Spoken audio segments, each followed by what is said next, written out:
Now let's talk about singular and plural nouns. Singular nouns refer to just one person, place, thing, or idea. Plural nouns refers to more than one. Now let's look into regular plurals. Most nouns become plural by adding s or es.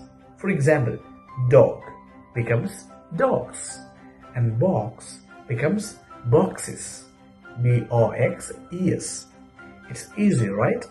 Now let's learn what is irregular plurals.